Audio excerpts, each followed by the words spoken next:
నాది 20 years అయిపోయింది మీరు వచ్చి, 20 ఏళ్ళు అయిపోయింది. చూసుకుంటే మీరు సినిమాల్లో దాదాపు 25 సినిమాల్లో చేశారు. సక్సెస్ శాతం కొంతమందికి ఎక్కువ ఉంటుంది, కొంతమంది తక్కువ ఉంటుంది. మీ కెరీర్లో నాకు తెలిసి తక్కువే. సో అలాగే సైడ్ బిజినెస్ కూడా పెట్టుకోవడం జరిగింది. పబ్లు కానీ సైడ్ బిజినెస్ కూడా ఇలా అన్ని రకాలుగా బుల్లితెర చేయడం జరిగింది, ఓటీటీలు, ఇలా అన్ని రంగాల్లో. సో ఈ 20 ఏళ్ళ కెరీర్ని వెనక్కి చూసుకుని మీకు ఏమనిపిస్తుంది?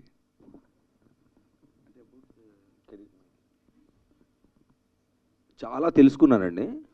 First 17 years of my life, అంటే 0 to 17, ఇందాక అన్నట్టుగా ఇంకేదో ఉంది కానీ అదేంటో మనకు తెలియదు, సర్లే చూద్దాం, పెరిగాక ఆలోచిద్దాం, ఎందుకంటే అడిగే ఎక్స్పీరియన్స్ కూడా మనకు లేదని ఫస్ట్ 17 years ఏదో దాటేశాను. అంటే తెలుసుకుంటూ నా కాన్షియస్నెస్ కూడా నేను పెరుగుతూ 17 yearsకి యాక్టర్ అయ్యా. నెక్స్ట్ 34, అంటే 17 + 17, సెకండ్ 17లో 34 years, అంటే మన లాక్డౌన్ వరకు ఎస్ ఐ నో ఎవ్రీథింగ్, నాకు తెలుసు అని బయలుదేరా. రోజు పొద్దున్నే లేచి మన దగ్గర ఏదో లేదు అది ఎత్తుక్కుంటూ బయలుదేరాలి అంటే. ప్లస్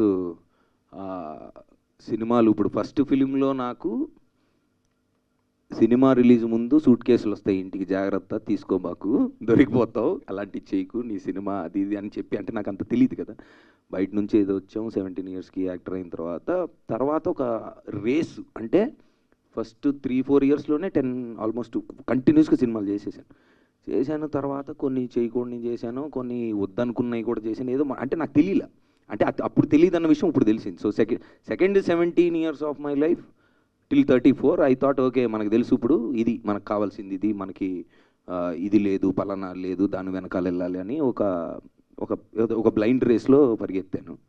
తర్వాత లాక్డౌన్లో లాక్ ఓపెన్ అయింది, లైట్గా లాక్ ఓపెన్ అయ్యి ఓహో బాబాయ్ మనకేం తెలియదు, మన గురించి మనం తెలుసుకోవాలని 34th yearకి అనిపించింది. అప్పుడు నేను ఆ విషయం నాకు గుర్తుండాలని 2.0 అని పెట్టుకున్నా, 2.2 అని. సో మీ క్వశ్చన్కి ఆన్సర్ ఏంటంటే, ఈ లాస్ట్ 20 years ఆఫ్ మై కెరీర్లో అది ప్రాక్టీస్ రన్ అని నేను ఫీల్ అవుతున్నా ఈరోజు. పర్సనల్గా నేను ఆల్రెడీ ఆ పాయింట్ దాటి ఓకే మనకేం తెలియదు, మన గురించి మనం తెలుసుకోవాలనే జర్నీ పర్సనల్గా నేను స్టార్ట్ అయింది.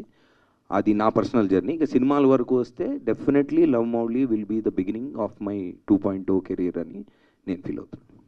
సరే, హీరోగా ఎంత పాపులర్, అలాగే మీ బిజినెస్ పరంగా మీరు పెట్టడం, ఇప్పుడు ఎక్కడ చూసినా ఏం జరిగిన డక్స్ అనే పని నవదీప్ పేరు ఫస్ట్ వచ్చేస్తుంది. సో అట్లా మీరే 3 సార్లు తీసుకొచ్చారు ఇప్పుడు. సో అది ఇప్పుడు ఆల్రెడీ మనం దాటి ఇప్పుడు మన బెంగళూరు రీసెంట్గా ఇప్పుడు హాట్ టాపిక్ అదే మొత్తం జరుగుతుంది. దానివల్ల చాలామంది యువత మెయిన్ చెడిపోవడం జరుగుతుంది. అసలు రేవ్ పార్టీ అంటే ఏంటి, ఆ రేవ్ పార్టీకి మీరు వెళ్ళారా, అట్లా అది ఎలా ఉంటుంది? ఈయనకి ఇప్పుడు ఇంకొక 2 చాక్లెట్లు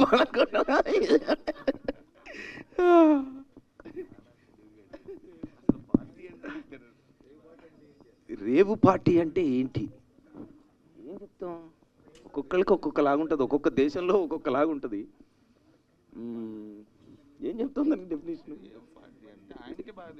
రేవ్ పార్టీ? మీరు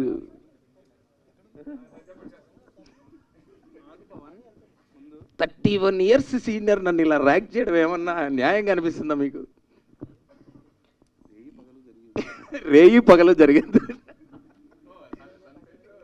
అంతే అంతే అంతే. Okay next. అంతే సార్, రేయి పగలు జరిగేది. నేను ఈ దేశంలో అయితే ఇప్పుడు వెళ్ళలేదు.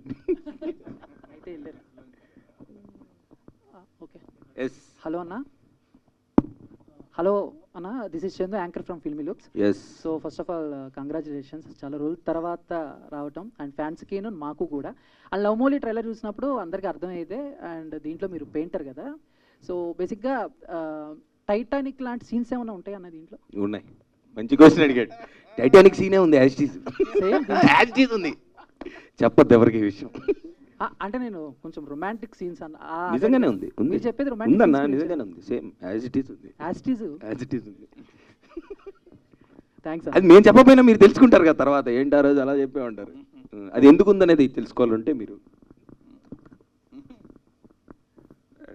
టైటానిక్ లాగా అంటే ఏంటి నీ ఉద్దేశం? అంటే యూ లైక్ టైటానిక్ మోర్, అందులో ఏమి ఇష్టం, అంటే అందులో సీన్లు ఇష్టమా, అందులో ఆ రెఫరెన్స్ ఎందుకు వచ్చింది? పడవ సీన్ దగ్గర ఇద్దరు ఇలా నుంచుంటారు కదన్నా, పడవ టైటానిక్ లోనా?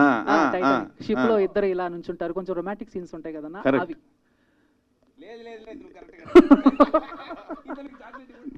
అన్న మరీ అంత పచ్చిగా అడిగితే ఎలాగన్నా? అడిగాడు పర్లేదులే, నువ్వు ఆ పడవ మీద నుంచినది కాకుండా వాళ్ళు కారులో చేసే దాని గురించి అడుగుతున్నారులే కానీ. బట్ అది ఆ పెయింటింగ్ గురించి కూడా అన్న. ఏ పెయింటింగ్? బెడ్రూమ్ లో పెయింట్, సోఫా మీద పెయింటింగ్ కూడా. నువ్వు ఎన్నిటి గురించి, నీ ఫ్యాంటసీ ఏంటి?